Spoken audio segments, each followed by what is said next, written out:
Helsinki, Finland. Today we have a very special guest, Sara, a really good friend I met here in Finland who plays the Middle Eastern instrument Qanun. And we will have a little chat about the Qanun being played in Persian music, as well as have a short musical exchange between the Guzheng and Qanun. So let's get into it. Yeah, I'm so glad to be here and thank you so much for making this video. My name is Sara. I'm from Iran and I play the Qanun, which is a Middle Eastern string instrument. And yeah. So, shall we play something? Yeah, let's maybe listen to the Qanun and you can just show us something.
Thank you so much, Sara, for showing us this beautiful piece of music. Thank you so much for listening. Yeah, of course. And it's so nice to listen to the sound of the Qanun. I'm quite curious about the plectrum that you are using, because we also have these artificial plectrum that we use in the Guzheng, but it's quite different, as you can see. The shape. It's very different. Yeah, it's so interesting to see how the timbre of the instrument changes when you use the plectrum and when you don't. In Guzheng nowadays, using the plectrum is an essential part of playing the instrument.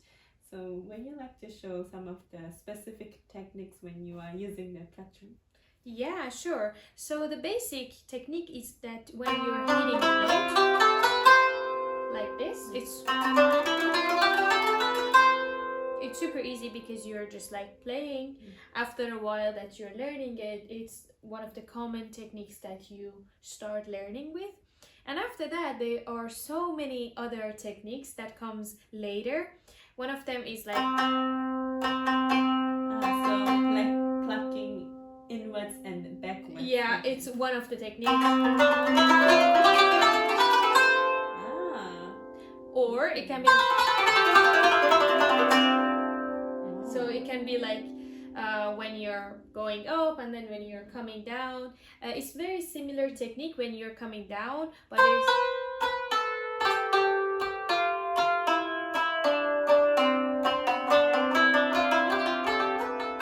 so there are two different techniques. One of them is like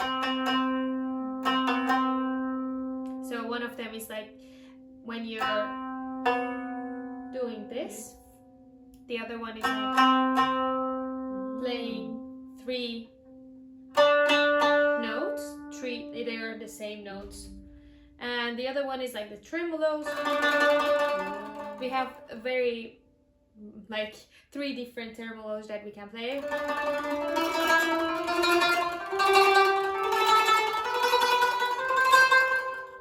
The other one is the one that Iranians only use it. In the Turkish and Arabic culture, it's not very popular. It's this one. We call it rize setari because it's a tremolo that in one instrument called setar they play it like this. So I don't play the setar, so apologies to the ones that they do, and I don't know how to, but it's very similar. And it's like you put your hand like this and then you play with this part. It's a softer sound. Yeah.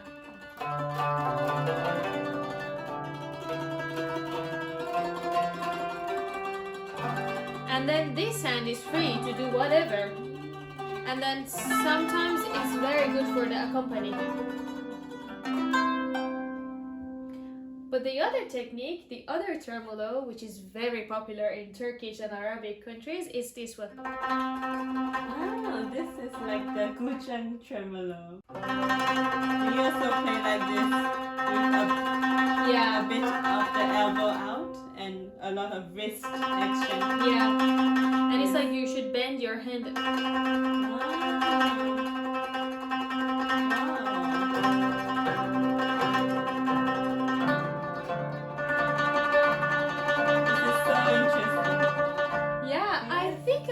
You play this kind of tremolo. This is the technique for and it's like this. Yes, but you have so much of this finger action, which is so difficult because you must have so much control of the finger, right?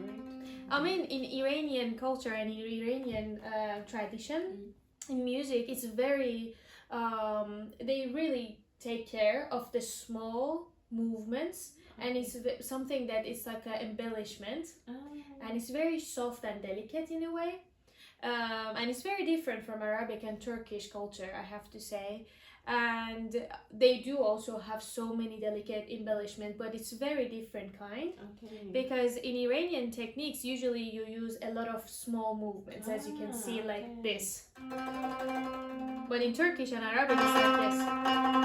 Yes, because you are using more strength from the entire arm, so the sound is thicker, but it gives a different quality. So all of them are beautiful, and it's nice to hear the different kinds of tremolo used.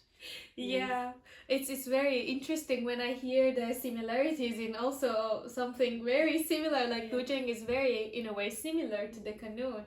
If like Qanun didn't have the microtones and it was in pentatonic, maybe. Yes, so now we get to the exciting part, at least for me, because in terms of the zither, the tuning of the instrument is so important, and it's a crucial part of how the music kind of manifests in the instrument.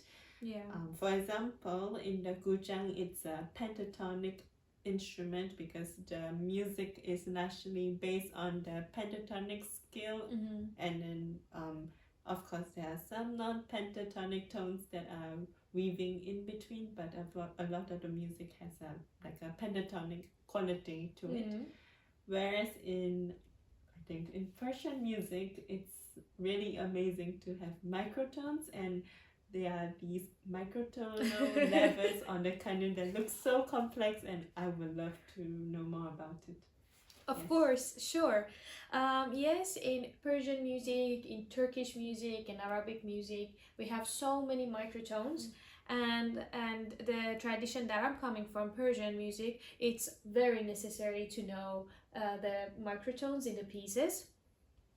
The Qanun that I'm using at this moment is a Turkish Qanun, and the levers is based on the Turkish tuning system. But I adjust, like when I want to perform the Persian music, I adjust the levers based on that. And also it gives me more tools, it gives me more flexibility to go like more and dive more, because I have so many levers. Thankfully in Turkish music system they have 12 commas, so then I can like choose and change. So it's easy for me to play the Arabic tunes, the Persian tunes, or different type of music. So when I want to play and change the levers, like for example I can do, if I want a flat, I do it like this. I put all the levers down. So how many are there here? Yeah. So for this specific note, which is E, when I put all of 6 like this, it's natural. When I put all of them down, it's flat. Okay, now we are going towards the Persian tradition. If I have 3 commas up or 3 levers up, we have something called Qanun, which is between natural and flat. And then, of course, we don't usually play E sharp, but if I wanted, it would be like this. It's very similar to the F. Yeah. Because they are unharmonic. But I can play all the levers from the flat to up. Like this is E flat.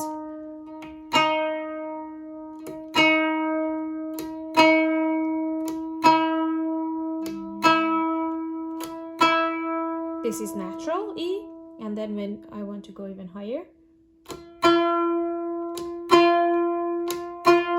Okay. And how do you know which number of like how many levels you should play? Because yes, of course, for the E cordon, maybe you will use like 3 levels, but does the number of levels change depending on the music? Yes, of course, and you should know which tradition you're playing.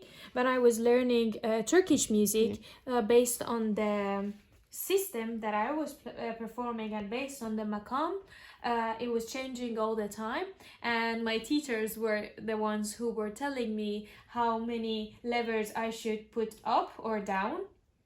And it's very crucial to know when you're learning the tradition, and it's very also different in Arabic music system. And based on that, your teacher usually tell you and teach you about these microtones. But in Persian music, it's very much set, because also I was playing Persian music for my whole life in a way, maybe 12 or 13 years. So that's why I know for each daska or avaz what should I play. But now I'm still learning the Turkish and Arabic musical tuning system. That was such a beautiful explanation of the microtonal level system used in the Qanun. Thank you. And now I'm also curious because there are 3 packs, because you have these 3 strings. Yeah. And I'm so curious how you tune your instrument and like what kind of scale system is being used. Yeah, it's a diatonic system that we have. I have from G here until E. So it goes from low to high. So it's the opposite of Guzheng, Yeah. which is from high to low. Wow, it's very interesting. When I first saw the Guzheng, I was like, this is kind of different, because I'm very used to start from the low to the high. But we have 3 strings for each note. So, for example, for all of them, we have 3 strings, and I have to tune all these 3 packs for one note. So that's tough. And it's time consuming, I have to say. And normally we tune it 440, like 440 or 4401. It depends based on the place that I'm. And also I have something. It's the key, tuning key. It's like this, and it's the shape of these, and it goes straight here, and then I tune it based on that. For example, this is the G. If I wanna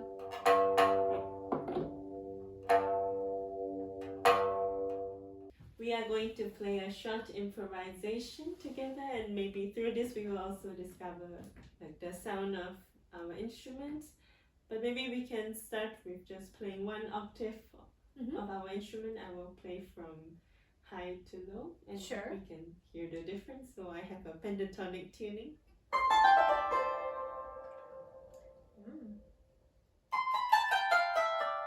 So it goes the opposite direction, and also you have more notes. Yes. Yeah, and if I want to go, do you have the middle one as well? Yes. And I can get the diatonic tones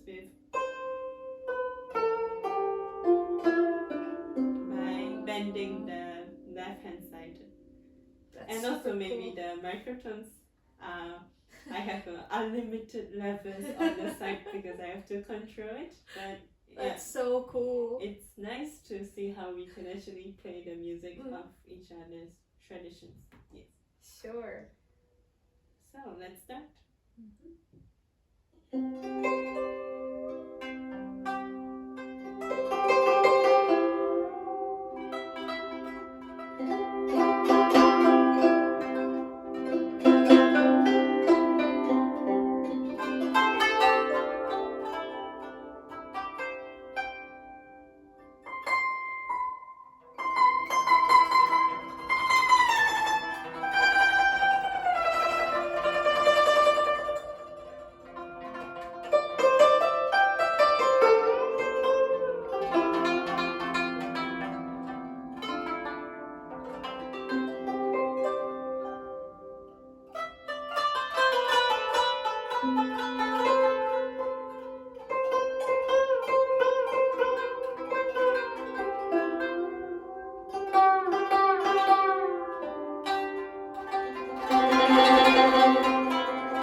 thank you for watching, and I hope we can meet again Oh, in real life yeah. and play music together again. Thank you so much. Thank you so much for Thank having me. you. Thank you so much for watching the video.